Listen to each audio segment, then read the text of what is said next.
Assalamu alaikum everyone. Today we are here with another board game review, and today we'll tell you that why you should play. The initiative, or rather, the blank initiative. Yeah, because this name has been redacted so everywhere. So we don't know what kind of initiative it is. So for the timing, we'll just call it the initiative.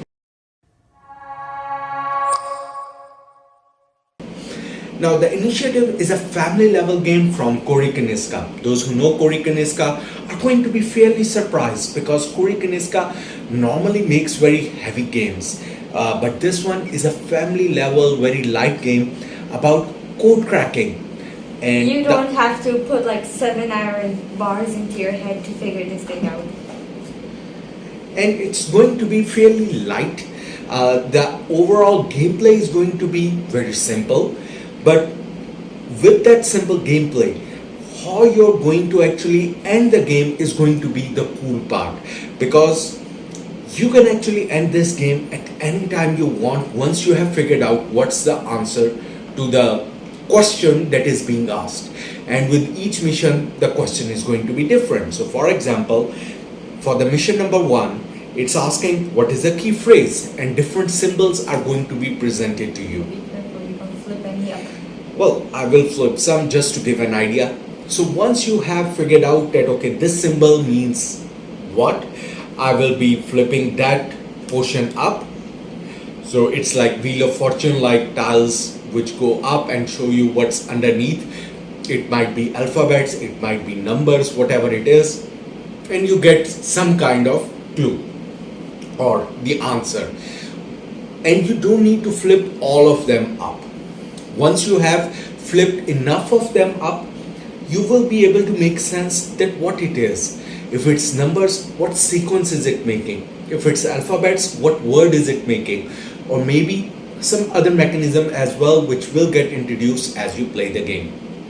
Once you have figured out enough of them, you might be able to think, okay, this is making now sense. So let's stop. You will take a vote around the table, and if everyone agrees that yes, you can guess the thing, then you can just immediately stop. So the game and slide time is going to be very short in this one as well, which is actually good. Yeah, because that means that you can play multiple missions all at once. And that's up to you. So if you want a short game, you can play one mission. If you want multiple games, you can play 2 missions, 3 missions, that's up to you. So it's more flexible in that. And you will get to check the answer at that time. You will slide this card out. These are all sliding cards which go in and out for each mission, and they will then reveal the actual answer. On the back side of this one is going to tell you a map how to set up the game, because the setup for the game is going to be different, which brings us to the game board which is here. And now we'll come to the actual game, that this is how you win. But how are you able to flip these open? When do you understand which symbol means what alphabet? How are you deciphering these codes? That's what this game comes to. You will be given a really cool guidebook, which actually has a comic. We'll try not to give any spoilers, so let's just flip it. Let's just show the first page. Yeah. Because first page is the story. Introduction, basically. Because the main premise of this game is that you are a group of 4 teenagers playing a board game, which is quite ironic because you are playing a board game about playing a board game. It's a board game inside of a board game. Yeah, you are playing the 4 kids in the board game who inside that game are playing 4 different characters inside that board game. This may sound confusing, but when you read it, it'll actually make sense. So, and that's what, so there is no rule book per se that will be given to you in the start. What it will say is, okay, start reading. And the first page is the story. And you will get to see that actually these kids pick up a game called The Key, and which is the actual game you will get to play for the majority of the game. So this is the key. Yeah, That's the keyboard game is going what you pick up from a yard sale. and that's what you get to play. And once you get the key, then it will give you the instruction that okay, what are the instructions you found inside the board game which you are going to then play. So it will take you through some of the instructions, some of the components, just like a regular rule book, and then it will tell you that from now on use the back side of the book as a chapter tracker or an objective as your campaign log, where there are going to be different chapters, and the game is what you can see from the back side going to have 14 chapters, so 14 missions which you can play. There are going to be some achievements other than the main objective. Whether you succeed in a mission or you fail in a mission, you are going to move forward. You cannot replay a mission, because if you lose, you are still going to find out what was the answer key. And once you have known the answer key, then there is no more game left, because as I said that once you have figured out what's the answer, you can stop at any time. So if you have known the answer, you actually don't need to play this. You can answer this question and finish the game. So that's why you cannot replay any mission. Either you succeed or you pass, which might have some impact in the future. But as the story progresses, these are the characters. For example, Ishal and me are controlling these different characters. We are controlling Phil Johnson and Prathna Senai. No, Prathna Saini. Okay. We are controlling these characters, I don't know how to say and they are going to have their own special ability which we get to use. Plus we are going to have some of our own personal dilemmas that you get to face during the campaign. And that's the touching part of the story itself, because other than the mystery of what's happening in the game and how it relates to a mysterious man who seems to be following you, since the day that you picked up the game, there was someone behind you who was following you and wanted the game for himself, or maybe he wants something to do with one of you. And that's a mystery you're going to resolve or find out more once as you move along the story. But during that time, these are 4 teenagers who are in a school, and they are going to have their own personal issues as well. And that's why it's a family weight game, because you are going to actually face their own issues and how you're going to overcome them. So maybe one of them is trying to hide things, hide their feelings from their friends. One of them thinks that he's not worthy of their friendship. One of them is currently failing at their grades, and they somehow feel worthless by that. So those kind of feelings will appear, and you need to help them out. If you help them out by solving few things, then you get to have their achievement and unlock their special power as well later down the game. But that's very late in the game. That can happen. Anyway, we are going too much deep into the story, so let's get back into the actual. Too much. Yeah, we will not spoil any more than that what's happening. But it's an interesting story that you get to reveal that okay, what's happening, what's the mystery around this mysterious the key game, and why how you are linked with that game or the situation. Now let's come back to the actual game and how it is played, which is actually very, very, very simple. What you will be doing is you will be getting 4 cards. Each player is going to get 4 cards to start the game, and you will always have 4 cards at least still for the majority of the game. And these cards can have different suits which are represented by different icons and colors, as well as the number. The icons and colors don't have any real meaning until later portion of the game, when new things will get added to the game. So in a sense, this is kind of a legacy game. You don't have to tear off anything. You don't have to open any new packages, even though they could have easily made things into packages. Even though things do get used later on, new rules get issued later on, and more things get added later on. But they decided to actually leave everything in the box, which I think was a misstep, because they could have easily put them in hidden envelopes, or well, envelopes, closed envelopes, and then told you now you can open envelope 11. Oh, wow. And it would have been so much more fun that you open an envelope, because I don't know why opening closed envelopes and thinking, oh, what's in the envelope is always exciting to human beings. There's a certain fun to it. I don't know what's the difference between just opening a card or seeing one and opening an envelope, but opening an envelope brings more excitement. Yeah, because there are a bunch of more tokens which you don't get to use in the start of the game, and even the rule book will not state anything about them. What the rule book will say, well, you will see other components in the game, but don't worry about them for now. And you will say, okay. So those who have played legacy game will understand that more rules will come out later, but I would have preferred that they kept them in an envelope. I don't like boxes in a legacy game because they just unnecessarily increase the box size.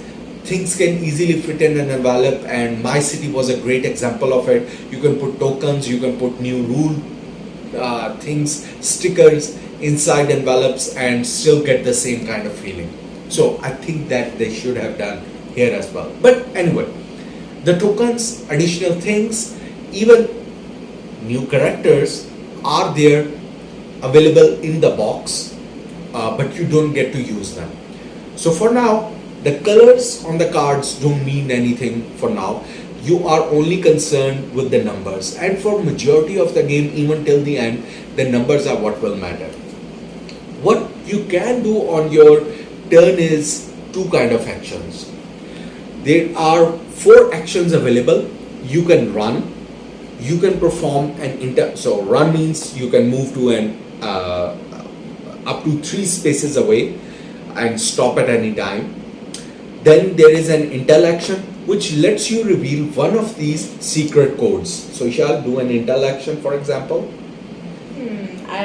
So you can select any room, you don't have to be in the same room, and reveal the token. You will get to reveal 2 tokens when performing an intel action, and it will reveal some of the codes. If that symbol is available on the current puzzle, then you leave it on the board, which means, okay, this is useful information. In future, you need to go to that room and gather that intel. You don't immediately gather it, but now you know that room has some critical information.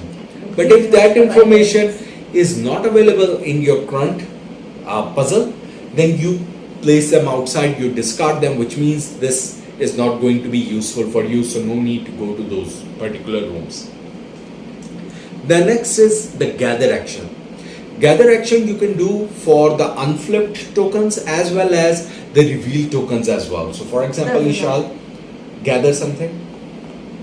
I got this. So Ishal gathered a new token. Again, what she's going to check is gathering is something that you picked up, and if that code was available or that symbol, a symbol was available here, you are going to flip it open.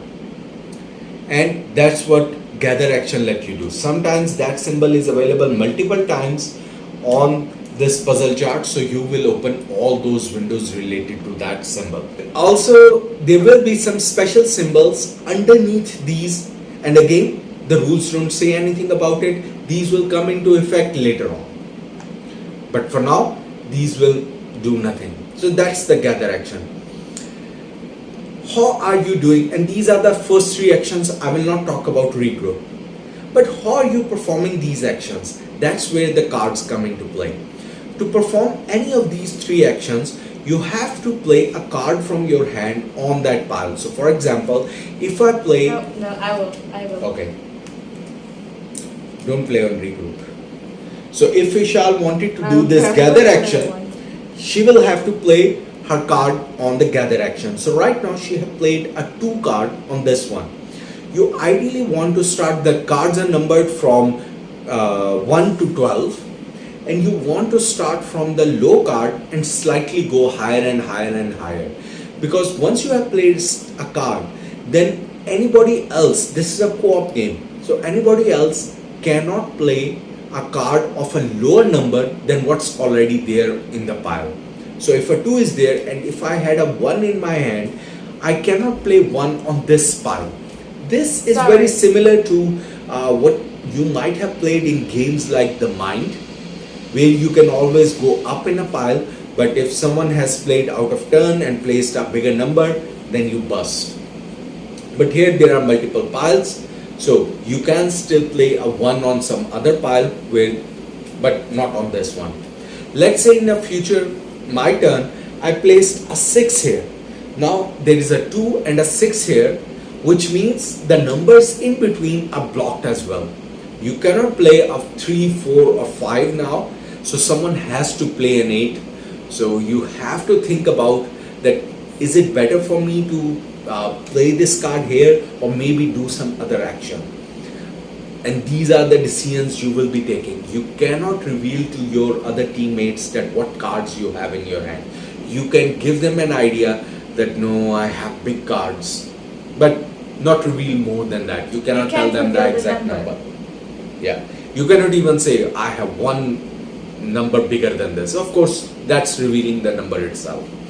So there is limited communication in the cards that you have in your hand. Mostly you can just say that I have very expensive prices. And that's why the first turn is the only one where you get to decide that who starts the game. So once everyone has the cards, they get to decide that who gets to be the first player. So whoever has smaller cards, they can volunteer that, okay, I am able to start the game. But once that start order has been decided, then you keep going clockwise and you can never change. Once you have played your turn, it's up to you. You can play one action and a maximum of 2 actions. Once you have played, you will refill your hand up to 4 cards again, and then the circle continues. You will keep taking actions, you will keep placing cards and doing that, performing that particular action wherever you are placing your card, doing the intel action or run action. Sometimes some traps might appear as well. So for example, some traps will let you lose card from hand. Some traps will let you lose cards from your draw deck. And the cards are very important because the cards are a timer for the game. As you keep losing cards, what's going to happen is that your time to finish the puzzle is going to get finished, and this is how you're going to lose the game. We have already discussed how you will reveal the numbers, then you will get to reveal the windows and solve. The last section is the regroup. So what keeps happening if you keep increasing the number? Once you are reaching, let's say, up to 10 or 12, nobody can play a higher card on this one. Then you have to perform this last action, which is called the regroup action. And basically, this is the card that you will want to avoid the most. Because if this card gets filled up, then you can't regroup anymore, and that will cause problems for the team because you can't clear these out.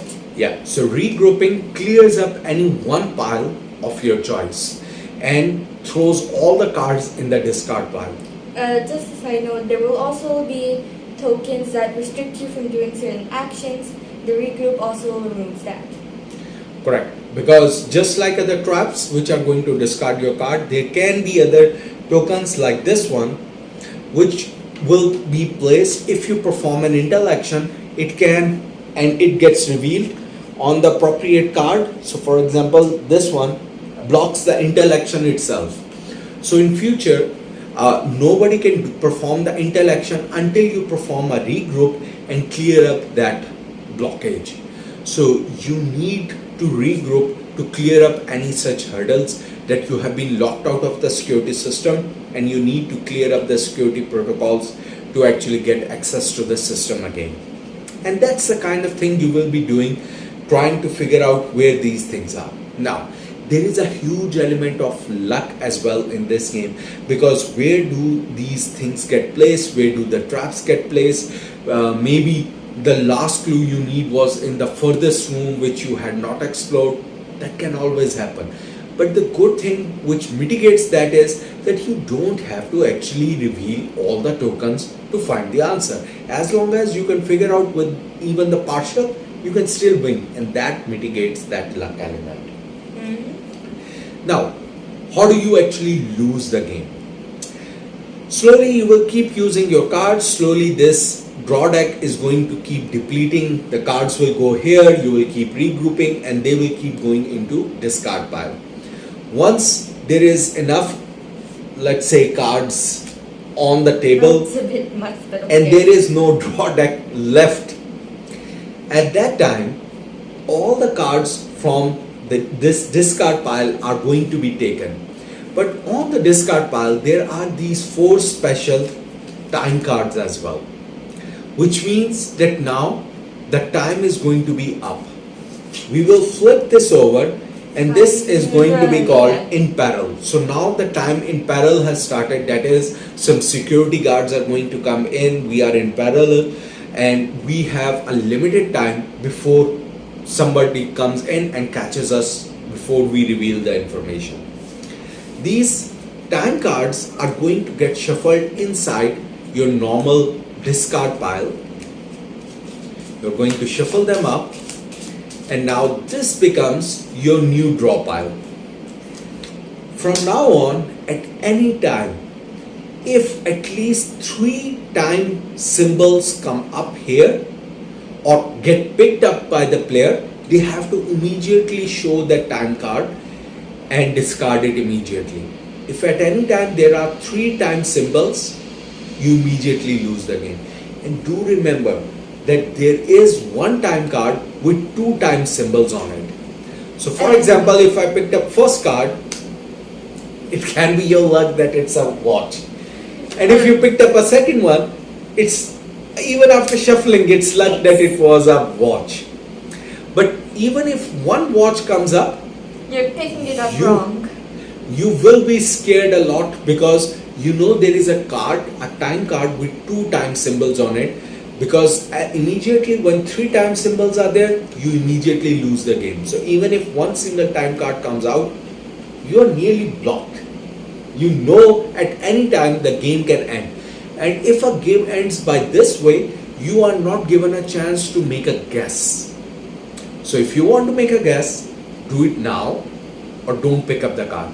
But the good thing is that when the peril starts, you are not forced to complete your hand of 4 cards. You can play a card and just stop. Yes, and that's a very You crucial. don't have to pick up cards. That's a very crucial element of the game, and I really love it, because at that time your communication with everyone increases to a very heightened level, which is the essence of a good co-op game. That you are saying, okay, we don't want, I have 2 cards left, let's say, and I will say, I really don't want to pick up another time card because I can blow up any time.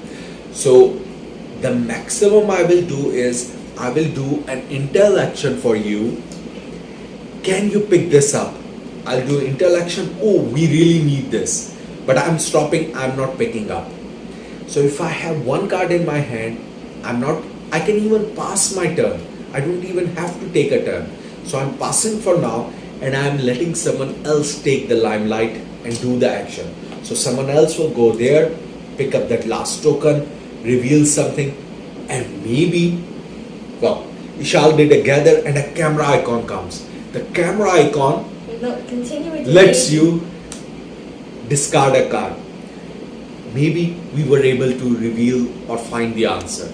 But if you really cannot guess, then you might have to take a risk and pick up 1 more card.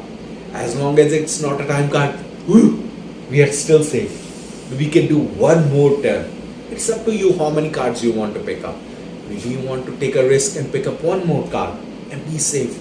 Or you might get blown with the next card. And the game will be all over. And that's that heightened sense, and most of our games were like that. In the atmosphere? Yeah.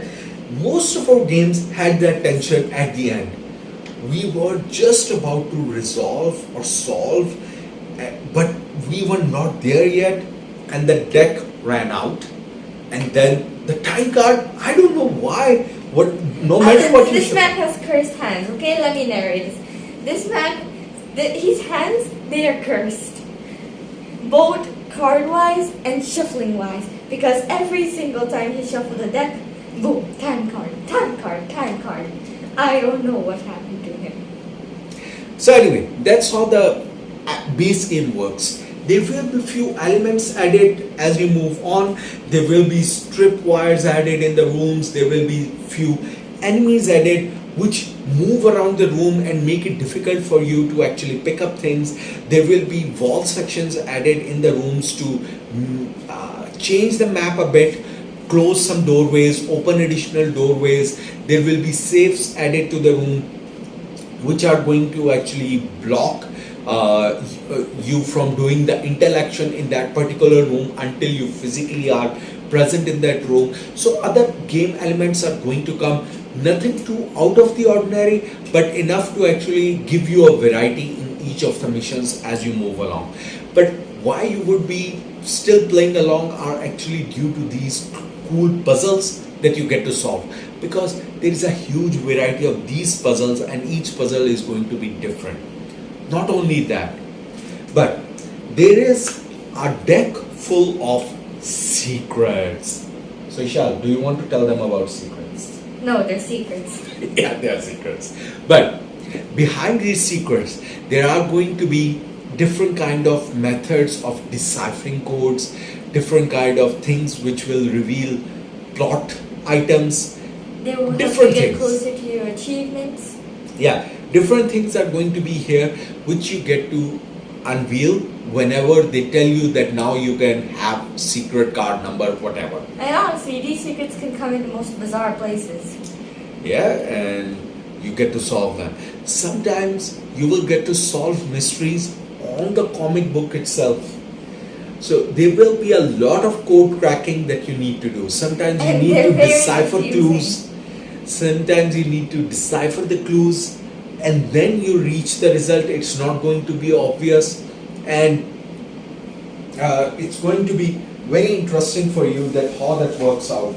So maybe what you need is a pen and paper to actually make some clues, write down ciphers and things like that to make it possible. The game comes with a plethora of mission cards. So even though there are 14 missions that you can play through, and these are one-time play, because you will know what the answer is, you can give it to someone else to play, but those are not just, the game doesn't end after that. The main story ends after that.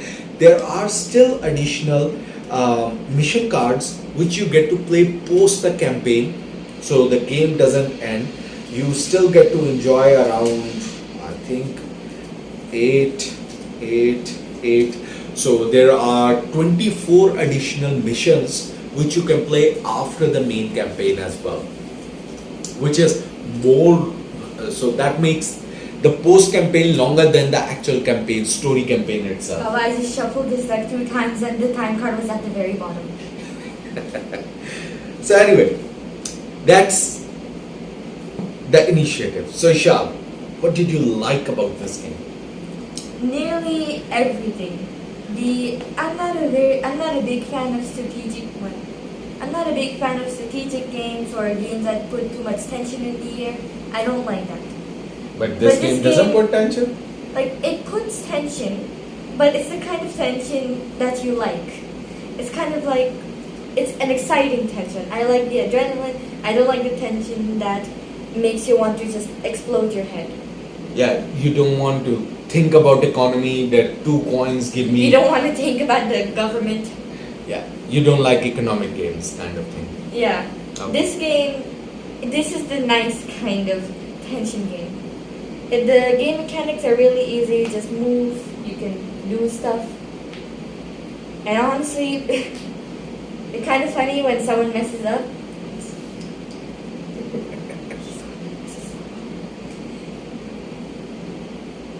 The villains are actually pretty nice.